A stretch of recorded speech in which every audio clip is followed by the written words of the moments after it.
So I want to talk about humanity, and its relationship to the world. This is a very broad philosophical subject, but specifically, I want to talk about posthumanism and a sort of a new theory of history. So this is kind of just to sort of preface everything. We're going to be talking about Marxian historical analysis, we're going to be talking about anthropology and history, and we're going to be talking about Nick Land and accelerationist theory. So let's start off with this new theory of history I propose. It essentially is a critique or counter to the humanist model. So I have drawn on this piece of paper a diagram. If only the white exposure would work. That's not the word. So time goes along here, and this dotted line represents how all the humanist philosophies view the experience for humans. As in, this axis is the more humanist the world becomes, and most people, or I believe the general humanist understanding, and by humanist I mean most philosophies, everything from Christianity and most religions, all the way towards your liberalism, your fucking Enlightenment sort of thinking, and even Marxism. So you've got the exponential curve where as time goes on, the situation gets better for humans. This is, you could even possibly class this as general utopianism, but I'm going to call it humanism. So that means that people think, well, at the start of the world, humans were kind of shit. We didn't live very long. We had to struggle to hunt. And as time goes on, things continue to be mostly bad, but as time goes on, there's an exponential curve, and eventually we're going to live in Star Trek, and everything's going to be a utopia. And that's how the world is going to be, the universe is going to be built for humans. And there are various arguments for this, but then there's the opposite argument, which I'm not going to draw. I'm just going to hold the graph upside down, which I believe is this is the anarcho-primitivist argument. We can essentially frame this as anarcho-primitivism versus transhumanism. Cybernihilists shouts out. So this would be the transhumanist model. This would be the anarcho-primitivist model, where things were great, and the more technology we had, the worse things became. Now I propose what I am terming the reverse bell curve model, and it goes, I'm going to attempt to draw this, and it's going to go terribly wrong. It goes something like this. The reverse bell curve model. And let me explain my thoughts here. Have I done this right? Or have I've definitely done this upside down. Fuck. I did this upside down. It should look cringe, bro. This is cringe. Let me try this again. Two axes. I meant like this. There we go. So you have, when time started, the earliest humans. Now, this is, I think, the problem with Marxian analysis, with all this shit. The dotted line model, the you know what I'm talking about, is a general historical analysis just sort of fails to acknowledge the timescales we're talking about here. Let me tell you some data. Let me tell you some numbers.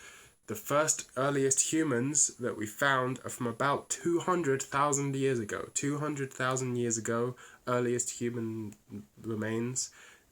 The earliest civilization, about 20,000 years ago.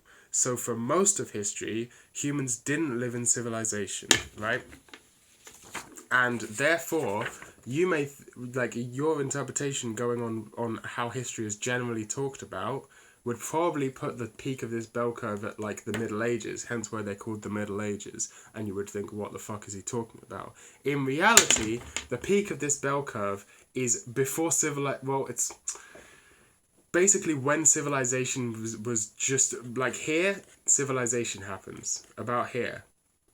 So there was nothing, and we got better and better hunting methods, built stronger communities, and then agriculture is discovered, and then civilization happens, and then we're in modernity, and then the line continues into oblivion, right? Now, Am I an amprim? Is that what I'm saying here? Am I proposing we return to a pre-civilization model? Well, clearly not, because you've got this whole piece of shit here where things fucking sucked. And most of the time in pre-civilization was really hard, loads of disease, loads of war. People don't talk about prehistoric war, but there was really brutal prehistoric war uh, all around the world, from the Australian Aborigines, Mesoamerican peoples. You know, what we talk about as Native Americans are actually not Native Americans. There was a group of people living there before them, who got genocided about 40,000 years ago. Fun fact. So those people, that happened. A lot of genocide happened. The Bantu invasion of Africa. A lot of genocide happened in this time period. Right. It was not a great time to be alive. And if we returned, not that such a thing is even possible, if we were to return to some pre-civilization, or even post-civilization society, along the sort of primitivist line, just statistically, we're going to hit somewhere over here where things were kind of shit. Because that's what most of the time was. Most of history was pretty shit. Remember, earliest civilization was 20,000 years ago. We're talking about the beginning of humanity. So, yeah, things were bad for most of that time. So, what is my proposal? Where does this lead us? Well, this is where we talk about some more interesting historical analysis. So Marx, you know, he had his whole ideas of what this sort of area, primitive communism is what Marxists would call that. And then you go through all the stages of civilization, and you eventually end up at capitalism, and then communism, or capitalism, socialism, communism type of situation, right? And that was obviously, I think we can all tell that firstly the timescale is all wrong, because he's like, you know, it doesn't make any the acceleration is a curve, an exponential curve. He would expect capitalism to only exist for a really short time, but then somehow communist utopia would exist forever. Doesn't make any sense. Capitalism would only exist for 100, 200 years, and then suddenly you'd have infinite. That's not how graphs work. But more importantly, there's a lack of understanding of capitalism, because he simply could not have possibly known. There were various factors that were not evident during Marx's time, because he really lived more under sort of proto-capitalism. And, you know, here we get onto the Nick Land. The Nick Land quotes begin. First Nick Land quote. Only proto-capitalism has ever been critiqued. Or so far, only proto-capitalism has ever been critiqued. First Nick Land quote of the day. Let's see how many we can fit in. So that's the first problem. The second problem, the problem that comes from that, is that his analysis of capital is incredibly basic. And this is where we're going to be using some interesting terms. Capital, or techno-capital, he's not wrong. Marx is not wrong, but I'm going to be comparing it to DNA here. I think that's a good metaphor. So Marx's ideas of capital is sort of like, if you were to take a look at DNA, and your description of DNA is, well, it's a molecule that exists inside people's bodies. You're not wrong about that. But also DNA is much. That's the very, very basics you could figure out. When I say DNA, I'm also including RNA in this as well. DNA and RNA are far more than just a molecule in people's bodies. They are still a molecule. That's not incorrect, but it's also incredibly basic. That's the base that the rest of the knowledge comes from. So with the analysis of capitalism, saying capitalism is, you know, whatever you want, whether you come from the libertarian side of the spectrum and you say capitalism is the free exchange of goods and money and services between people, or whether you come from the Marxist side, capitalism is the fucking money plus profit equals, you know, that thing, that thing, the basic diagram. I forgot how it goes exactly, but you know what I'm talking about. Like that, again, it's a description that's not wrong, but it's also just reductionist. In truth, capital is much like DNA. So DNA exists to perpetuate itself, and humans are essentially just a carrier for DNA. The reason that DNA keeps you around is because you're really good at keeping DNA perpetuating it. The reason you exist in the first place is because you're a slave to DNA. You're a slave to this molecule. The molecule wants to replicate itself. The molecule has organized itself in a pattern that creates something, you, which is really good at making more of it. Not making more humans, making more human DNA. And same thing with a virus. A virus doesn't care about the human host, but it would rather not kill you, because if you die, it can no longer use your cells to replicate itself. Capitalism, very similar. Techno-capital, I'll explain why I use the term techno-capital in a minute. Techno-capital is closer to a DNA or RNA virus in that it doesn't care about the interactions between humans. They exist, it does them, but its purpose is to perpetuate itself. Like a virus, its purpose is to use humans. It probably doesn't want to kill all of the hosts, because if it kills all the hosts, it has nowhere to live. But the same way a virus isn't defined by the humans it inhabits, capitalism is a virus or RNA information that is on a society-wide scale, on a civilization-wide scale. And it exists to perpetuate itself, and it is actually where it separates from where the metaphor kind of falls apart. And I'm definitely not the first person to make this next Nick Land thing. Capital is closer to an artificial intelligence, and when I say AI, artificial intelligence, we happen to live in a time where big deep learning AIs are very popular and all in the news, but AI just means artificial intelligence. And so it doesn't necessarily have to be, your sort of HAL 9000 thing you're thinking about. It's an intelligent thing that exists to keep itself alive and perpetuated, and it will do that by whatever means it can. It's essentially an emergent property, the same way that a colony of ants has memories older than its oldest member, the oldest ant. A colony of ants, one ant individually, is not creating capitalism. Yeah, metaphors fall apart. One ant individually doesn't create whatever, but doesn't build the anthill, doesn't do that. But when you get all the ants together, the emergent property seems like an intelligent being. One human being doesn't create capitalism, but when all the humans together act in a special way, capital emerges. And just like no singular ant is particularly aware of where it fits into the big picture of things, no human is particularly aware of where it fits into the big picture of things either. But it seems to operate for one goal. The entire structure seems to operate for one, sort of to perpetuate itself in this very specific way. But there's a problem, which is that humans are not particularly great at perpetuating capital, or rather, we could be better. We could be doing a better job, and that is why, second Nick Land quote, nothing human makes it out of the near future. And this is where we stray from the Nick Land into my brain. When we talk about the new type takeover, we talk about the autists. Once cybernetics is sufficiently advanced, the autists will be revealed as the hyper-intelligent beings that they are.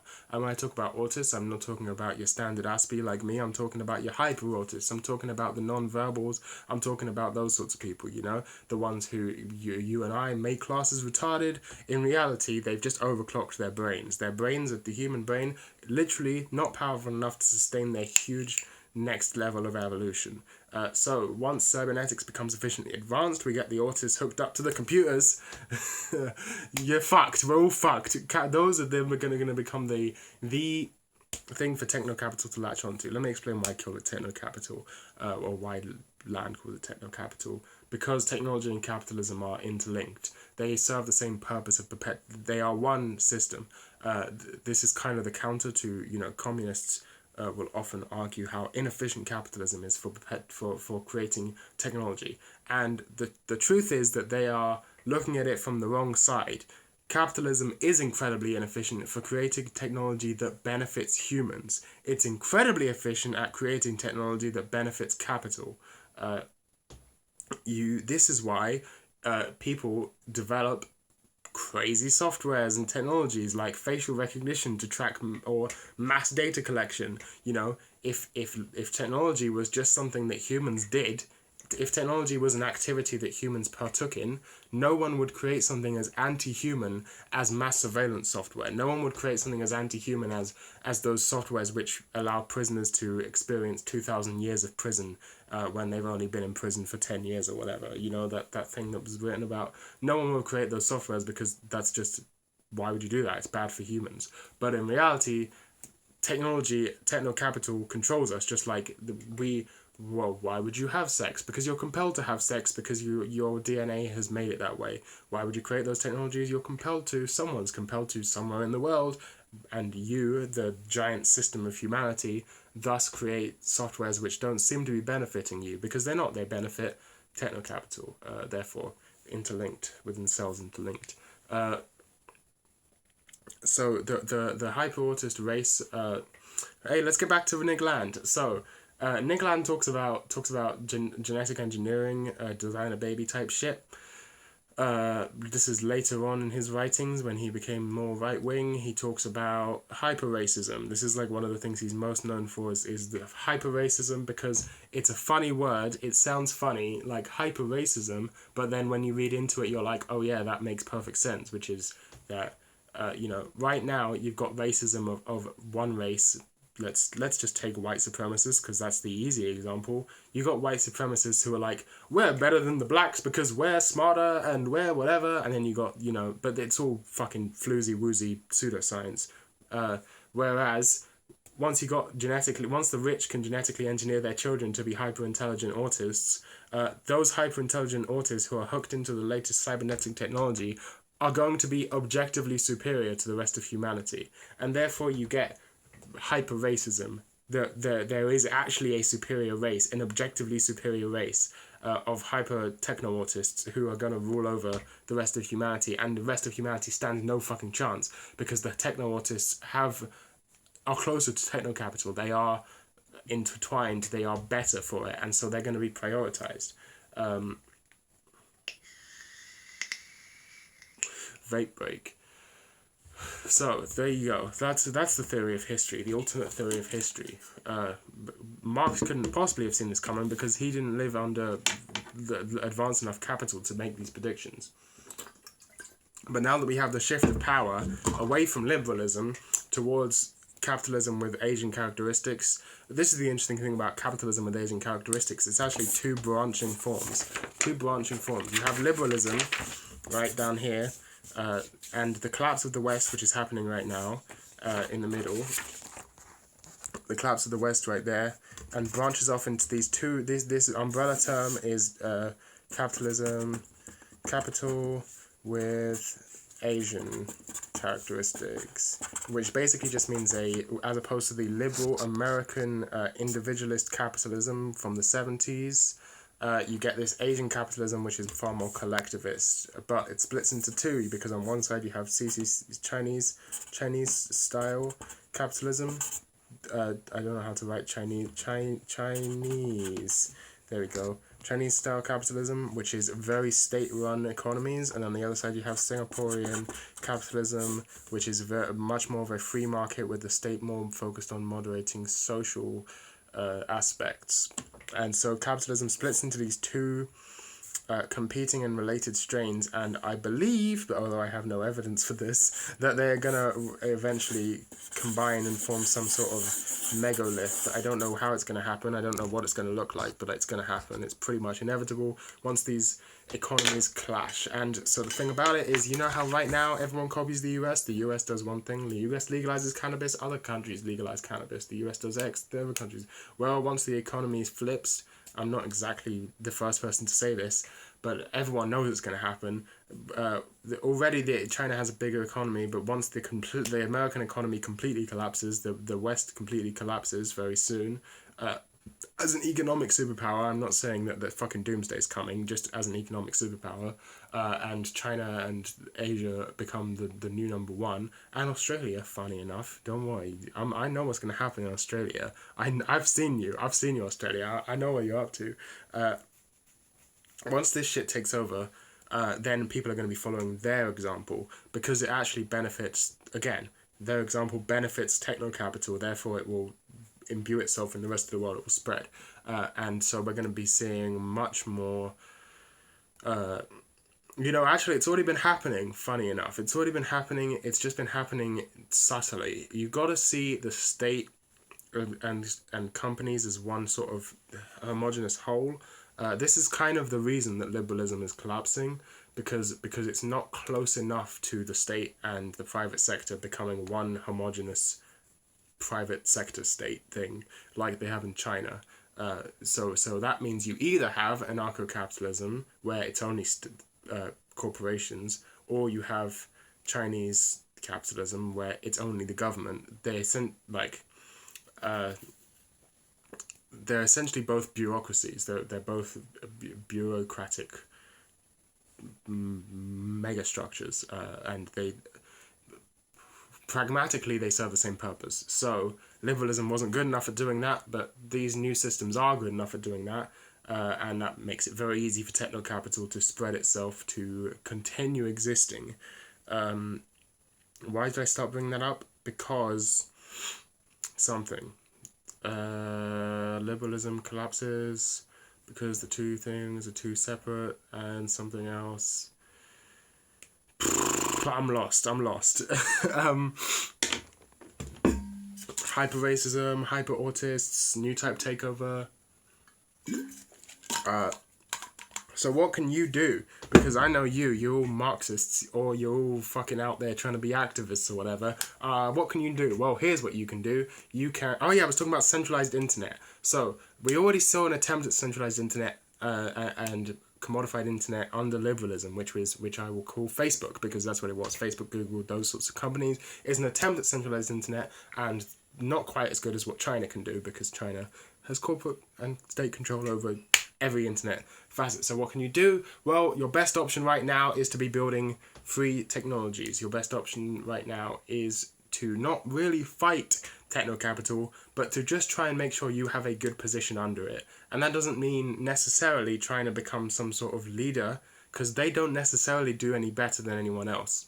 What you need to do is use it to advantage, try and place yourself in a position where what's good for techno-capital is good for you. So, something where what's good for technology is good for you, well, if you can build open technologies, free technologies, mesh networks, we are way too slow on mesh networks. We are so far behind mesh networks than where we should be, because most of the world has been caught up in the fucking cryptocurrency bullshit when they should have been working on mesh networks. We need to get mesh networks going. If you have any technological skill, you need to be doing what I'm doing, which is start researching mesh networks, start doing whatever you can to get them online, because the governments are going to very soon be controlling our internet.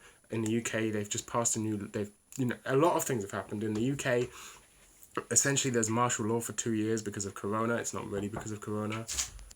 So what else can we do? We have to take a look at... Oh yeah, so I was talking about the internet. I may as well finish my point. Mesh networks, any decentralized internet is good, as long try and use free software as much as possible. Install Linux, install Gentoo, whatever you can do. And the reason that's going to work is because it is not anti-technology or anti-capital. You may think it's anti-capital because it's free, but it doesn't affect the ability of capital to generate itself. It doesn't affect the ability of capital to create the new future. It doesn't. It just perpetuates, it actually makes it easier. Hence, evidence, case in point, the internet runs off of Linux, mostly. Most servers run Linux or BSD or something like that. The second thing you can do is be an antinatalist. If you want to slow... You can't slow it. You can't oppose it. It's pointless to try. It's literally like trying to oppose DNA. It's like being anti-DNA. You cannot be anti-DNA and spread DNA and exist. Therefore, be an antinatalist. Don't contribute to the spread of humans. It's not going to stop it, but it will make it so there are less people who have to suffer. Because they're not alive to suffer. And that's hard because you're made to spread your own DNA, and you're a slave to some sort of molecule in your body which is made to perpetuate itself, and so you have instincts which make you want to fuck. But become an autist, Just, if you're not already autistic, you're already fucked. So I just, there's no hope for you if you're not already autistic, at least a little bit.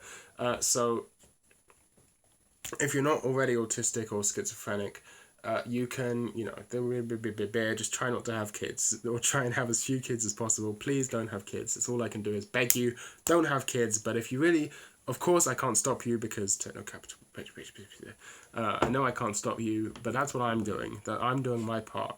Your country needs you to kill itself, the country. The next thing you can do to help is just fucking, like, to help is the wrong word. There is no action you can take that will prevent anything. Humans are die. Nothing human makes it out of the near future. Wrong one. We're like here. It's only getting less human from here. So all you can do is try and make yourself less human too. You need to be living on the wired, never feeling tired, right? You need to be contributing. You need to be cyberneticizing yourself. Anything you can do, right? And I'm not saying you need to be Elon Musk, transhumanist, deep-minding yourself, trying to upload yourself to a computer. Shit doesn't exist. You can't upload yourself to a computer. Why can't the fucking technocratic elite understand this? Because they're delusional and also they're Satanists. So, you can't upload yourself to a computer. Please stop spreading this myth. Human consciousness is not software running on hardware. I don't know why you would assume human consciousness is software running on hardware. It's just not. There is no evidence for it being software running on hardware. Human consciousness is just like a thing that exists. Barely. It's nothing. It's a creative nothing. What you can do is just cyberneticize yourself, try and exist in the wired as much as possible, but it won't be you. This is what, cloning, play the video game Soma, watch the Joseph Anderson review of Soma. It's copy and paste, not cut and paste. If there is I'm running out of bits of paper to schizo post on. If there is a you, right? This is the you of the meat space, you, right? This is you of meat space, and then there's a wired self, right? I'll give you a wired self lane here so you can differentiate it. Right, that's the wired you with the W. There's still the original you exists. What you've done is make two competing yous, right? And maybe even more, because wired selves don't exist. The wired exists in pluralities, right? So there's probably many wired selves that you have, and if not, you should be making many wired selves. But none of these stop being you. At no point do any of these stop being you. They're just different yous. You don't cease to exist. When you upload yourself to the wired, when you wired yourself, when you become less analog, you don't cease to exist. You still are here. But you just need to basically stop caring about this guy. This guy is when I say you need to forget about the concept of you. The singular you. Pluralities are what's really, like, the pluralities are technology. The wired, it exists in pluralities. You can't exist in any sort of singularity anymore. So, fight the OGU. That's another thing you can do. Fight the OGU. So focus on developing these characters. Focus on developing these characters. Focus less on developing this character because it's not going to be important very soon. As Lane teaches us, you can continue to exist in the wired, like, without knowing it. Your wired self can do things you're not even aware it's doing, and you may be misinterpreting Lane as like, that's just because she's schizophrenic and she has memory lapses and multiple personalities. Read Capitalism and Schizophrenia, my friend. We're all schizophrenic. You don't understand. So yeah, that's essentially what you can do to prepare yourself, but you can't protect yourself. You can just make pluralities. You never protect yourself. There's no fighting it. This ain't no game. This ain't no anarcho-syndicalist game. This ain't no radical liberal game where you can just have a revolution and everything's better. Revolutions don't matter. They're just another form of techno-capital. That's all you're producing. It just accelerates continuously. There is no end. There is no misinterpretation of accelerate the collapse accelerationism, because no collapse ever happens. It just frog in a boiling pot, it inevitably ends with anti-humanism over here. And I say inevitably, it's not some grand meta-narrative. It kind of is a grand meta-narrative, but there is no, I drew a smooth line here as a theory of history, or whatever. But in reality, it's history is cyclical. History is not only cyclical, more importantly, it happens all at once. Where essentially it's a time war. It's a time war. We're at war with the future and the past. The future is a war with us. In fact, the future is a war with us, and it's a war we can't win. And that doesn't matter. You still fight it. And whether you want to or not, you're fighting it. But soldiers in the time war create pluralities. Soldiers in the time war create decentralization. Soldiers in the time war don't reproduce, don't contribute to the future army's forces. This is how it works, and I'm going to end it there, I think. Also, the other thing you can do to contribute to the future time war is purchase a Casio watch and purchase a Lenovo or IBM ThinkPad. That's all you can do. We're fucked. You don't understand. I say we're fucked. I'm not fucked. No one's fucked. Fucked doesn't even begin to describe it. Fucked is not even... It's not fucked. It's just the way things are. It's just a mono no oware. It's just a shikata ganai. It's start hoarding anime. Start hoarding anime, because let me tell you, in 20 years' time, people are going to be paying the big bucks for the anime. People are going to be paying the big bucks for the anime, my friend. That's not true. It might be. I can't make predictions like that. All I can say is that the age of man is over. This is like Lord of the Rings. You ever read Lord of the Rings? Lord of the Rings is not actually about Lord of the Rings. That's just a small story. Really, it's exempt, same as coronavirus. Coronavirus is Lord of the Rings. Coronavirus is Lord of the Rings. In Lord of the Rings, there's this story that happens. Frodo takes a ring to Mordor, throws it in the fire, blah, blah, blah, blah. It comes back, everything's fucked, right? But everything's fine.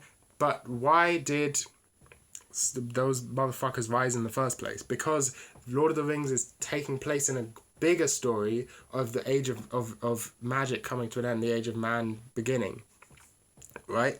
It's actually about that. If you read the Silmarillion shit, it's really a big narrative about the age of man coming. We're at the end of the age of man now. We're into the age of the post-humans.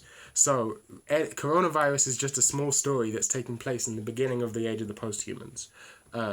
It will not be long till China, it has a significant... Please don't fucking psychopaths. Please don't think this is psychopaths. It's not psychopaths. Psychopaths is shit. Here's why psychopaths is shit. Brains in vats? No brains in vats. Nothing human about it. Cold, desolate, isolated, right? And so your hippy dippy fucking amphrims and leftists are going to tell you, well, we need to band together and create human connections. No. What we need to do is create pluralities, create multiplicities. No more human connections. There's no such thing as humans. Fucking idiots. What you need to do is stockpile vodka and cigarettes. Eat plenty of garlic. You'll be fine. That's what there's no what you have to do. If you think there's a what you have to do, you're still thinking like a Marxist. You're still thinking like a leftist who don't know nothing. Once the big states start collapsing in on themselves and start becoming smaller, soon enough things are gonna happen. Soon enough patchwork exists. Soon enough. And I don't even know how. I don't even know fucking how. I don't even know. I need to read more. I need to consume.